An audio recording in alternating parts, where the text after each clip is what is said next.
پاکستان کے ایٹمی طاقت بننے کے سفر کی تکمیل کے بارے میں بتاتے ہوئے ڈاکٹر صاحب فرماتے ہیں کہ بھٹو صاحب کے اس قسم کے فوراً فیصلوں نے کام کی رفتار، ترقی اور کامیابی کو یقینی بنا دیا۔ ہم نے اکتوبر سن 1976 میں سائٹ کا قبضہ لے لیا، تمام لوگوں کو ملازم رکھ لیا، اچھا معاوضہ دے دیا اور کام نہایت خاموشی اور خوش اسلوبی سے شروع ہو گیا۔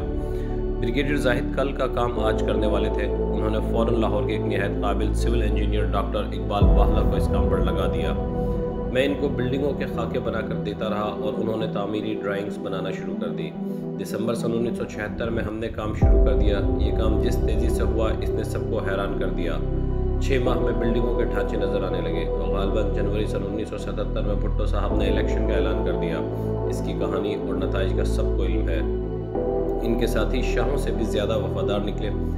ہر ایک نے یہ کوشش کی کہ بلا مقابلہ قائم ہو۔ خوب دھاندلی ہوئی اور اس کے خلاف مخالف جماعتوں نے اتحاد کر کے مظاہرے شروع کر دیے اور 5 جولائی سن 1977 کو جنرل ضیاء الحق نے حکومت پر قبضہ کر کے مارشل لا لگا دیا۔ بریگیڈیئر زاہد چونکہ جنرل ضیاء کے قریب تھے اور دونوں کا تعلق جالندھر سے تھا، اس لیے جنرل ضیاء نے ان کو سندھ میں ڈپٹی مارشل لا ایڈمنسٹریٹر لگا کر لاڑکانہ بھیج دیا اور ان کی جگہ بریگیڈیئر انیس علی سید مقرر ہوئے۔ یہ لاہور کے رہنے والے نہایت نرم گو اور شریف انسان تھے اور کام میں ماہر۔ انہوں نے تقریباً 5 سال نہایت اعلیٰ کام کیا۔ ان کے بارے میں بعد میں بتاؤں گا۔ جب تک بریگیڈیئر زاہد تھے وہ ہفتہ میں 2 بار مجھے اپنی جیپ میں پنڈی آفس سے لے جاتے تھے اور خود گاڑی چلاتے تھے۔ ہم پورے کام کا معائنہ کرتے اور کہوٹہ کی اعلیٰ کرکری جلیبیوں سے لطف اندوز ہوتے تھے۔ اس زمانے میں قصابوں نے پنڈی اسلام آباد میں ہڑتال کر دی تھی تو ہم دونوں کہوٹہ شہر سے تازہ گوشت لے آتے تھے۔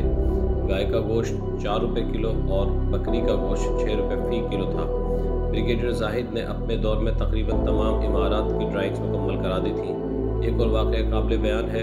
جب بھٹو صاحب نے مجھے اس خود مختار ادارے کا سربراہ بنا دیا تو انہوں نے کہا کہ میں فوراً آفس میں جناب عزیز احمد صاحب سے مل کر ان کو پروجیکٹ کے بارے میں بتا دوں۔ میں ان سے جا کر ملا۔ ان کے بارے میں مشہور تھا کہ پکے بڑے سخت بیوروکریٹ ہیں اور انگریز گورنر کی طرح کا رویہ ہے۔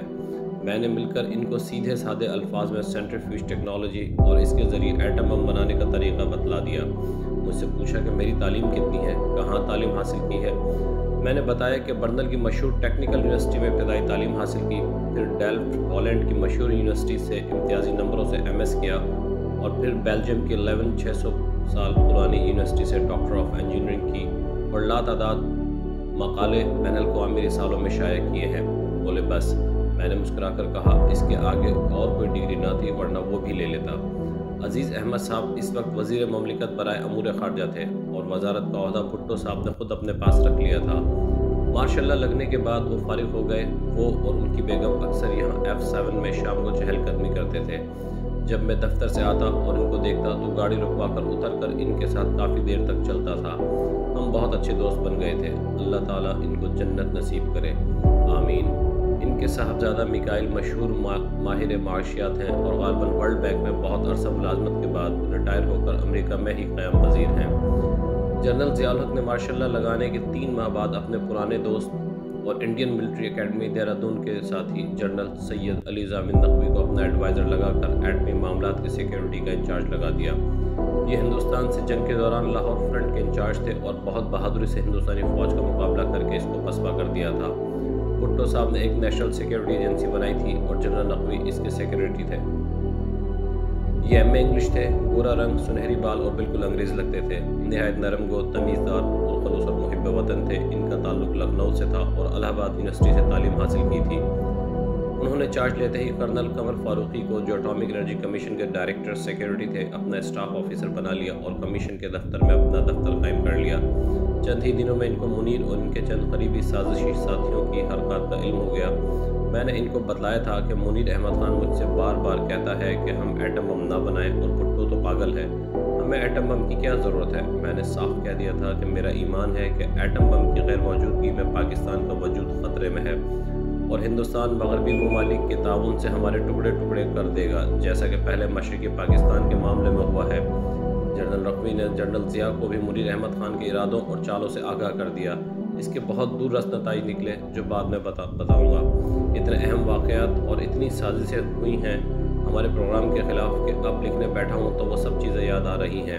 یہ بہت اہم واقعات تھے جو کامیاب ہو جاتے تو ہم کبھی بھی ایٹمی قوت نہیں بن سکتے تھے۔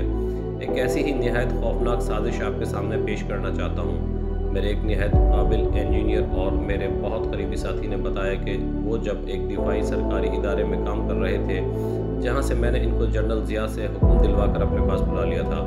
اس ادارے کے سربراہ پہلے کئی پروفیسر رہ چکے تھے اور انہوں نے لندن میں تعلیم حاصل کی تھی اور پروفیسر سلام کے شاگرد تھے۔ جب بھٹو صاحب نے کمیشن سے بار بار بم کی تیاری اور دھماکہ کی تاریخ کا مطالبہ کیا تو ایک سیکرٹ میٹنگ میں پروفیسر سلام، منیر احمد خان، ان پروفیسر صاحب نے جن کے ہاں آتش گیر مادہ پر کام ہوتا تھا، چند دوسرے لوگوں نے، میرے ساتھی وہاں موجود تھے، یہ فیصلہ کیا کہ 2-3 ہزار ٹن آتش گیر مادہ لے کر اور اس میں میڈیکل علاج میں استعمال ہونے والا ریڈیو ایکٹیو دھات ڈال کر کسی غار میں دھماکہ کر دیں اور بھٹو صاحب کو لے جا کر گائیگر کاؤنٹر سے وہاں ایٹمی ذرات کی موجودگی کا ثبوت دے کر ان کو مطمئن کر دیں کہ چھوٹے پیمانے پر دھماکہ کیا ہے، کسی کو علم نہ ہوگا۔ بھٹو صاحب کے الیکشن کے اعلان اور بعد کے فسادات نے اس گندی سازش کو مکمل نہیں ہونے دیا اور قوم ایک بڑے فریب اور دھوکے سے بچ گئی۔